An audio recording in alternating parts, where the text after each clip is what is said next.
दोस्तों आज जो पानी है ना ईमानदारी से बहुत ज़्यादा ठंडा है क्योंकि कल बारिश आई थी और टंकी में जो पानी भरा हुआ ना उसने पूरा बाहर का ठंडा मौसम झेला। तो पानी जो है ना लगभग फ्रिज में पड़ा रहे जैसा पानी है, लेकिन हम नहाएंगे। 1 2 3 ओम नमः शिवाय। दोस्तों इतने दिन तो नहीं, लेकिन आज जो है ना मेरा सिर ऐसा लग रहा है जैसे बर्फ का गोला हो गया है।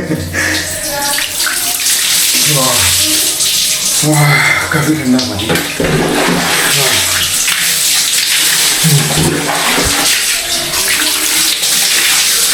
ओम नमः शिवाय।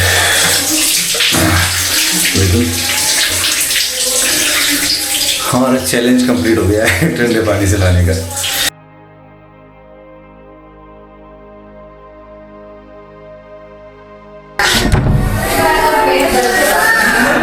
राम राम कर दो, राम राम कर दो सबको। चलो राम राम करो, हाथ जोड़ो, हाथ जोड़ो, राम राम करो, राम राम करो, ऐसे राम राम करो, करो। देख क्या रहो, नींद से उठ गई। अब मैं जाऊँ, आज मैं लेट हो गया हूँ। जाऊँ का ना, देखा ना।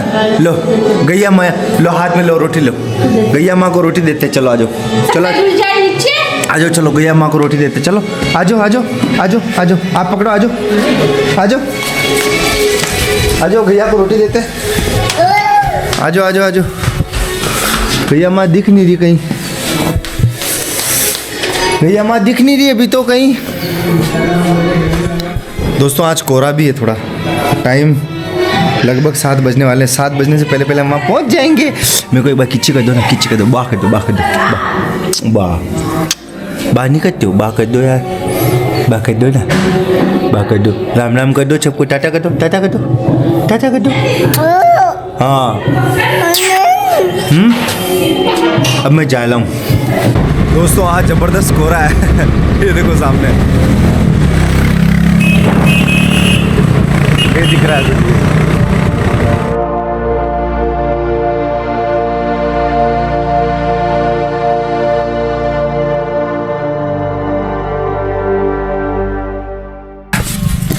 यहाँ पर कोहरा जो है वो सिर्फ ऊपर जो पहाड़ है छोटे छोटे उनके ऊपर छा रहा है, बाकी यहाँ नीचे कम हो गया है।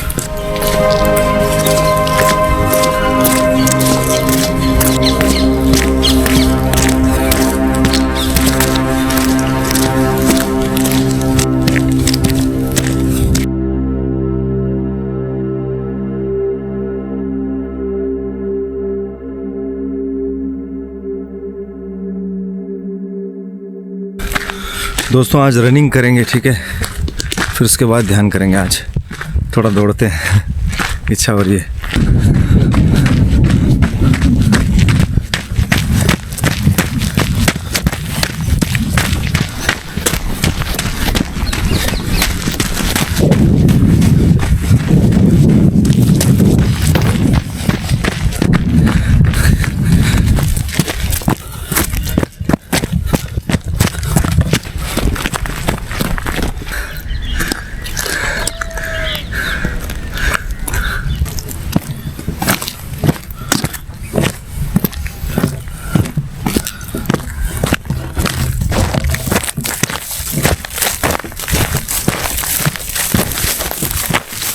दोस्तों मैं एक बार कैमरे को ऊपर करता हूँ और आप देखो क्या माहौल है।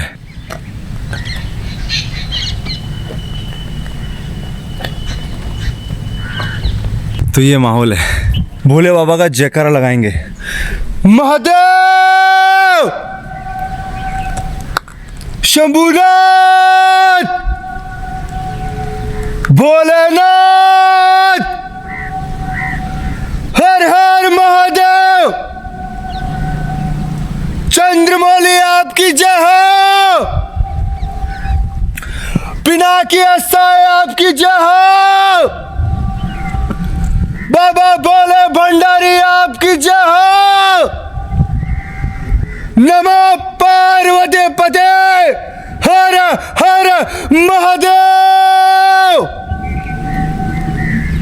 जय जय शिव शंभू, जय भवानी। हाँ हमारा गला जो है ना वो एकदम खुल जाता है। हाँ हाँ हाँ हाँ हाँ।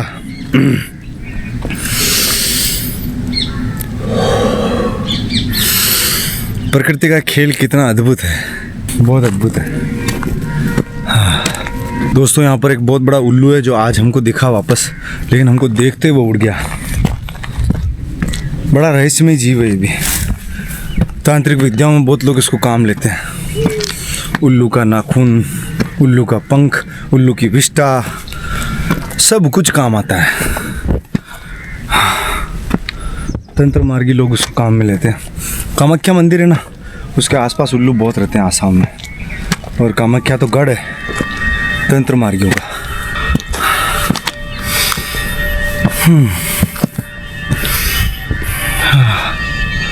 क्या ही नज़ारे हैं यार।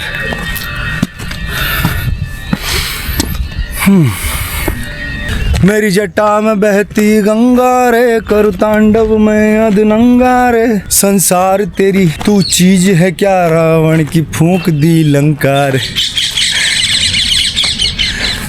यार मेरे पास शब्द नहीं है यार, क्या मस्त माहौल हो रहा है यार।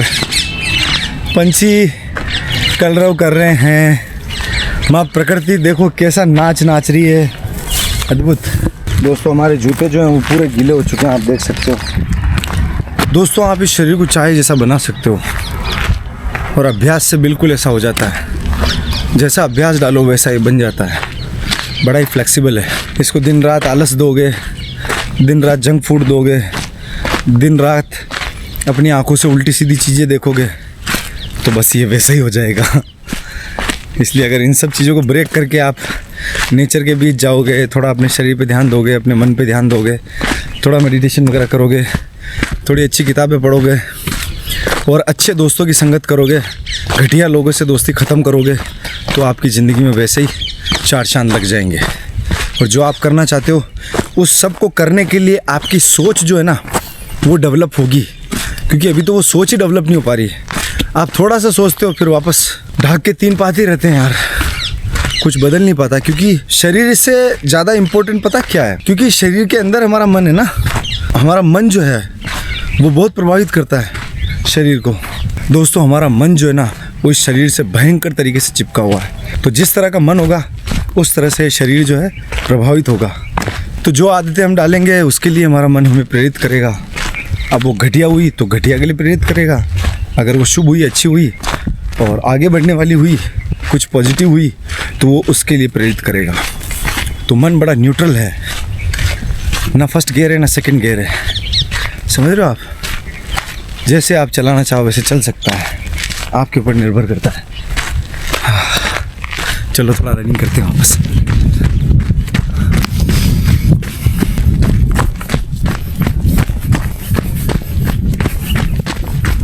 वैसे बारिश तो मुझे नहीं लग रहा आएगी, आ भी सकती, कुछ भरोसा नहीं है बारिश का। सबसे पहले 15 मिनट ओमकार का जाप करेंगे, उसके बाद सूर्यदेव का जल का। दोस्तों सबसे पहले सूर्यदेव को जल अर्पण कर देंगे, क्योंकि सूर्यदेव अभी दिखने वाले हैं नहीं। फिर उसके बाद 15 मिनट ओमकार का जाप करेंगे, फिर अंतर्मुखी त्राटक करेंगे आज्ञा चक्र पे, और उसके बाद माला जप। तो हम आ गए हमारे स्थान पे। हाँ, आसन बिछाते हैं, स्टार्ट करते हैं। मित्रों सूर्यदेव जो है ना वो निकल चुके हैं, लेकिन दिख नहीं रहे हैं। अभी 8 बज गई है, लगभग 7:50 हो गए। आज हम काफ़ी लेट हैं। सबसे पहले सूर्यदेव को जल अर्पण कर देते हैं।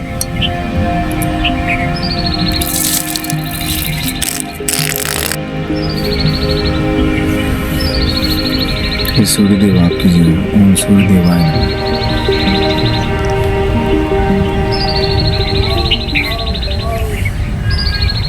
मित्रों अब हम 15 मिनट ओमकार का जाप करेंगे, फिर उसके बाद आज्ञा चक्र पर बैठेंगे।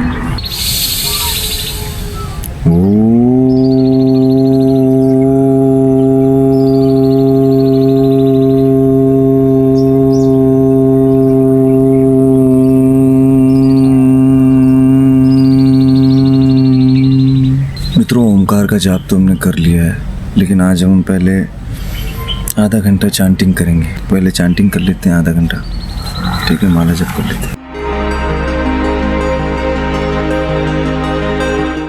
मित्रों आज्ञा चक्र को देखते हुए 30 मिनट हमने माला जप किया, अब हम 30 मिनट के लिए शवासन करेंगे, ठीक है, क्योंकि आज हम लेट हैं बहुत, तो वो शवासन के लिए लेटेंगे।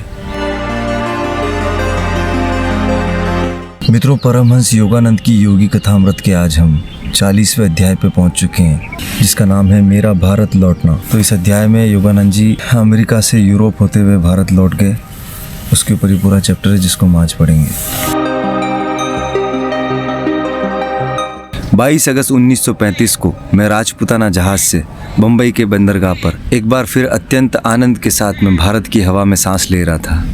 योगानंद जी राजपुताना नाम के जहाज में, मित्रों, वो पहले अमेरिका से यूरोप आए और यूरोप से मिस्र होते हुए वो राजपुताना नामक एक जहाज में 22 अगस्त 1935 को बम्बई के बंदरगाह पे उतरे, क्योंकि उनके गुरुदेव ने उनको बोल दिया था कि अब तुम आ जाओ। 15 वर्ष बड़े ही धैर्य के साथ मैंने तुम्हारी प्रतीक्षा की है, अब तुम आ जाओ। तो फिर योगानंद जी भारत आ गए। बम्बई के बंदरगाह पर अनेक मित्रगण उनके लिए फूल मालाएं लिए हाथों में खड़े थे उनके स्वागत में। फिर उसके बाद वो होटल ताज गए, जहाँ पर उन्होंने एक प्रेस वार्ता की। मित्रों, होटल ताज के अंदर योगानंद जी की एक प्रेस वार्ता हुई, जिसके अंदर उन्होंने मीडिया को अपने अनुभवों के बारे में बताया जो अमेरिका में उनके साथ घटित हुए। मित्रों, अपने अमेरिकी मित्र श्री राइट के साथ थोड़ा बहुत मुंबई घूमने के बाद योगानंद जी बहुत अधीर हो रहे थे अपने गुरुदेव से मिलने के लिए, अपने शिष्यों से मिलने के लिए। तो फिर उसके बाद वो अपनी फोर्ड गाड़ी को रेलगाड़ी के सामान वाले डिब्बे में चढ़ाकर कोलकाता के लिए रवाना हो गए। और मित्रों, इस तरह जब योगानंद जी कोलकाता के हावड़ा स्टेशन पहुंचे तो इतने लोग स्वागत में खड़े थे, इतनी ज़्यादा भीड़ थी कि बहुत देर तक वो ट्रेन से नीचे नहीं उतर पाए, इतने लोग स्वागत में खड़े थे। मित्रों, कासिम बाजार के युवा नरेश और उनके भाई विष्णु इस स्वागत समिति का नेतृत्व कर रहे थे, वो सबसे आगे थे। मित्रों, योगानंद जी कहते हैं कि जिस प्रेम भाव से और जिस विशाल स्तर पे लोगों ने उनका स्वागत किया था हावड़ा स्टेशन पे, उसकी उन्होंने कभी कल्पना भी नहीं की थी, इतनी भीड़ उस वक्त मौजूद थी वहाँ। मित्रों, इस तरह जब योगानंद जी कोलकाता के हावड़ा स्टेशन से अपने कोलकाता स्थित घर की ओर निकले तो उनके साथ में कारों की और मोटरसाइकिलों की कतारें चल रही थी, लोग ढोलक बजा रहे थे, शंख बजा रहे थे। मित्रों, योगानंद जी को और मिस्टर राइट को पब्लिक ने मालाओं से पूरा लाद दिया था। इस तरह से रैली के अंदर ढोलक और शंखों के नाद के साथ वो अपने घर की ओर पहुंचे, जहां पर वो अपने पिताजी से मिले। और मित्रों, योगानंद जी आगे कहते हैं कि जब मैं मेरे घर पहुंचा तो मेरे वृद्ध पिताजी ने मुझे इस तरह प्रगाढ़ आलिंगन में बांध लिया, इतना कस के मुझे गले लगाया कि जैसे मैं फिर से मर के जिंदा हुआ उनके सामने। इतने प्रेम से उनके पिताजी ने उनको आलिंगन किया। और मित्रों, पिताजी और योगानंद जी दोनों रो रहे थे और आनंद अतिरेक में एक शब्द भी उनके मुंह से नहीं निकल रहा था, और बहुत देर तक उन दोनों ने एक दूसरे को गले लगाए रखा। मित्रों, घर में उनके भाई बहन, चाचा चाचियाँ, चचेरे भाई बहन, उनके पुराने मित्रगण, उनके काफ़ी पुराने शिष्य सब वहाँ मौजूद थे, और किसी एक की भी आंखों में ऐसा नहीं था कि आंसू नहीं थे, सब रो रहे थे। मित्रों, योगानंद जी के घर पधारने से उन सब की आंखों में खुशी के आंसू थे। तो मित्रों, योगानंद जी का उनके परिवारजन से और पिताजी से जो ये पुनर्मिलन था, ये बड़ा ही अद्भुत था। सब की आंखों में आनंद के आंसू थे। और मित्रों, परिवार से मिलने के बाद योगानंद जी आगे कहते हैं कि मैं अपने परम गुरुदेव श्री युक्तेश्वर गिरी जी से जो मेरा पुनर्मिलन था, उसको मैं अपने शब्दों में बांध नहीं पाऊंगा, मेरे पास उसके लिए शब्द नहीं है। इसलिए जो मेरे सचिव हैं मिस्टर राइट, उन्होंने जो लिखा है वो आप सुनिए कि उन्होंने क्या लिखा है कि किस तरह से योगानंद जी अपने गुरुदेव से मिले। उस अनुभव के लिए वो कहते हैं कि इसके लिए आपको मेरे सचिव मिस्टर राइट के वर्णन से ही संतुष्ट होना पड़ेगा। तो मिस्टर राइट क्या कहते हैं वो सुनिए। गंभीर भक्ति भाव के साथ में योगानंद जी के पीछे पीछे दीवारों से घिरे आंगन में गया। हमारे हृदय तेजी से धड़क रहे थे। सीमेंट की पुरानी सीढ़ियों से, जिन पर निसंशय ही असंख्य साधक चले थे, हम लोग ऊपर जाने लगे। जैसे जैसे हम आगे बढ़ते जा रहे थे वैसे वैसे हमारी उत्कंठा बढ़ती ही जा रही थी। हमारे सामने सीढ़ियों के सिरे पर चुपचाप आकर खड़े हुए वे महापुरुष स्वामी श्री युक्तेश्वर जी वहाँ खड़े किसी महान ऋषि के समान लग रहे थे। उनके परम पावन सानिध्य में खड़े होने के सौभाग्य के बोध से मेरा हृदय अत्यधिक आनंद से भर उठा। कौन कह रहे हैं? Mister right. मेरी आतुर आंखों की दृष्टि अश्रुओं से धुंधली हो गई जब मैंने देखा कि योगानंद जी ने अपनी आत्मा की कृतज्ञता व्यक्त करते हुए अपने गुरु के सामने जमीन पर घुटने टेककर सिर झुकाते हुए पहले अपने हाथों से उनके चरणों का स्पर्श किया, फिर उन्हीं हाथों से अपने मस्तक का स्पर्श करते हुए गुरु की चरण रज को अपने मस्तक पर धारण कर लिया। इसके बाद योगानंद जी के उठ खड़े होते ही श्री युक्तेश्वर जी ने उन्हें अपनी छाती से लगा लिया। जब इस तरह से गुरु ने अपने शिष्य को छाती से लगा लिया तो शुरू में तो उन दोनों के मुंह से एक भी शब्द नहीं निकला। वो कुछ कह ही नहीं पा रहे, किंतु उनके हृदय के तीव्र भाव अंतर की मौन वाणी में प्रकट हो रहे थे। पुनर्मिलन के आनंद से उन दोनों की आंखें कैसी चमक रही थी। उस शांत बरामदे में एक अत्यंत कोमल भाव उमड़ रहा था, मानो उस क्षण की गरिमा को बढ़ाने के लिए ही सूर्य भी अचानक बादलों से बाहर आ गया। मिस्टर राइट आगे कहते हैं कि परम गुरु के सामने घुटने टेक कर उनके चरणों में प्रणाम करते हुए मैंने भी अपने हृदय की भक्ति एवं कृतज्ञता अर्पित की। लंबी तपस्या के कारण कठोर हुए उनके चरणों का स्पर्श कर मैंने उनका आशीर्वाद लिया। फिर मैंने खड़े होकर उनके सुंदर नेत्रों में झांका। उनकी आंखों में आत्मचिंतन की गहराई और आनंद की असीम चमक थी। हम सभी ने उनके बैठक खाने में प्रवेश किया, जो एक ओर से पूरी तरह बालकनी की ओर खुला हुआ था, जिसे सर्वप्रथम हमने सड़क से देखा था। श्री युक्तेश्वर जी सीमेंट के फर्श पर बिछे गद्दे पर एक पुराने दीवान का सहारा लेकर बैठ गए। योगानंद जी और मैं उनके चरणों के पास ही चटाइयों पर बैठ गए, जहाँ आराम से सहारा लेकर बैठने के लिए भगवे रंग के तकिए रखे हुए थे। मिस्टर राइट आगे कहते हैं कि उन्होंने अत्यंत सादे वस्त्र पहन रखे थे, केवल धोती और कुर्ता, जो कभी गेरुए रंग में रंगे हुए थे परंतु अब फीके भगवे रंग के हो गए थे। बीच बीच में मैं अत्यंत श्रद्धा और भक्ति भाव के साथ उन्हें निहारता रहता था और मैंने देखा कि उनका शरीर बड़ा सुगठित और संन्यस्त जीवन की तपश्चर्या और त्याग से कठोर बन गया था। उनकी देह भंगिमा भव्य है, चलते समय उनका शरीर एकदम सीधा रहता है और उनकी चाल में शालीनता है। उनकी उल्लासपूर्ण ठाकेदार हंसी सीधे छाती की गहराइयों से आती है, जिसके कारण उनका पूरा शरीर हिलता और थरथराता है। वो आगे कहते हैं कि उनके गंभीर चेहरे पर कुछ ऐसा तेज है कि उन्हें देखते ही उनके देवी सामर्थ्य की स्पष्ट कल्पना हो जाती है। बीचों बीच विभक्त किए हुए केश माथे के आसपास सफेद हैं और अन्य स्थानों पर कहीं रजतीय सुनहरे हैं तो कहीं रजतीय काले, और कंधों पर आकर घुंघराले लटों का रूप ले लेते हैं। उनकी दाढ़ी मूछें पतली सी है और इससे उनके मुखमंडल की शोभा और भी बढ़ती है। उनका ललाट पीछे की ओर चढ़ता गया है, जैसे आसमान की ओर चढ़ रहा हो। उनकी आंखें काली और उनमें आकाशी नीली आभा है। नाक काफी बड़ी और कुछ मोटी सी है, जिसे वे जब भी खाली बैठे होते हैं तो बच्चों की भांति अपनी उंगलियों से हिलाते डुलाते रहते हैं। जब वे शांत बैठे रहते हैं तो उनका मुखमंडल दृढ़ और कठोर लगता है, परंतु उसमें कोमलता की सूक्ष्म झलक भी दिखाई देती है। मिस्टर राइट आगे कहते हैं कि कमरे में चारों ओर दृष्टि दौड़ाकर मैं समझ गया कि भौतिक सुख सुविधाओं के प्रति उनकी अनासक्ति ही उनकी जर्जर सी अवस्था का कारण है। लंबे कमरे की सफेद दीवारों पर हवा पानी के प्रभाव से धब्बे पड़ गए हैं और कहीं कहीं नीचे पलस्तर भी फीके रंग की धारियों सा दिखाई दे रहा है। कमरे में एक तरफ भक्ति भाव से अर्पित सादी सी पुष्पमाला से सजी हुई लाहिड़ी मासी की फोटो टंगी हुई है और योगानंद जी की भी एक पुरानी फोटो टंगी हुई है। ये फोटो उस समय की है जब योगानंद जी पहली बार बोस्टन पहुंचे थे। फोटो में योगानंद जी धर्म सम्मेलन में भाग लेने वाले अन्य प्रतिनिधियों के साथ खड़े हुए हैं। गुरु दर्शन के लिए जाने पर गुरु चरणों में कोई भेंट अर्पण करने की प्रथा के अनुसार योगानंद जी ने अपने गुरु को कुछ उपहार अर्पण किए।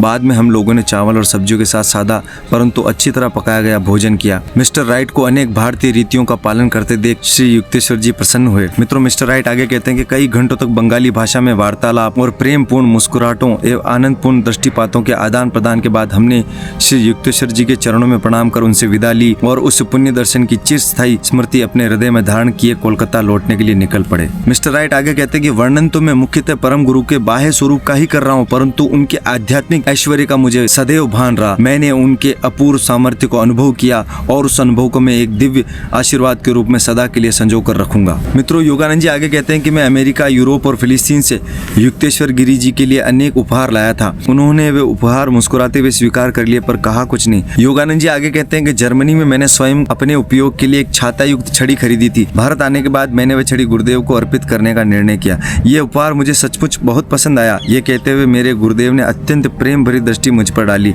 आमतौर पर अपनी भावनाओं को वो इस तरह शब्दों में व्यक्त नहीं करते थे। मित्रों, योगानंद जी आगे कहते हैं कि उन सब उपहारों में ये छड़ी ही ऐसी थी जिसे वे उनसे मिलने के लिए आने वाले लोगों को दिखाते थे। फिर योगानंद जी आगे कहते हैं कि गुरुदेव, आपकी आज्ञा हो तो मैं बैठक खाने के लिए नया कालीन लाना चाहता हूँ। मैंने देखा कि श्री युक्तेश्वर गिरी जी का व्याघ्र चर्म पुराने फटे हुए कालीन पर बिछा हुआ था। फिर गुरुदेव आगे कहते हैं, यदि तुम्हारी इच्छा है तो ले आओ। मेरे गुरुदेव के स्वर में कोई उत्साह नहीं था, पर देखो मेरा व्याघ्र चर्म कितना अच्छा और स्वच्छ है। अपने इस छोटे से राज्य का मैं राजा हूँ। इसके बाहर एक विशाल जगत है जिसमें लोग केवल बाह्य वस्तु में ही रुचि रखते हैं। योगानंद जी आगे कहते हैं कि उनके मुख से इन शब्दों को सुनते ही मुझे लगा जैसे समय मुझे पीछे की ओर ले गया है। फिर मैं एक युवा शिष्य बन गया हूँ जो प्रतिदिन उनके अनुशासन की अग्नि में शुद्ध होता जा रहा था। मित्रों, इसके बाद योगानंद जी गुरुदेव से आज्ञा लेकर श्री रामपुर और कोलकाता से अवकाश मिलते ही श्री राइट के साथ रांची के लिए रवाना हो गए। कितना भव्य स्वागत हुआ वहाँ, एकदम हृदय स्पर्शी। मेरे 15 वर्षों की अनुपस्थिति में विद्यालय विद्यालय की ध्वजा को फहराता रखने वाले निस्वार्थी शिक्षकों को गले लगाते समय मेरी आंखें छलछला उठी। आश्रमवासी छात्रों के और प्रतिदिन अपने घर से आने वाले छात्रों के दमकते चेहरे और प्रफुल्ल मुस्कुराहटें उन्हें मिल रही शिक्षा और योग प्रशिक्षण की उपयुक्तता के पर्याप्त प्रमाण थे। इसके बाद योगानंद जी कहते हैं कि परंतु अफसोस ये सब होते हुए भी रांची विद्यालय को भीषण अर्थ संकट का सामना करना पड़ रहा था, यानी फाइनेंशियल क्राइसिस हो रहा था।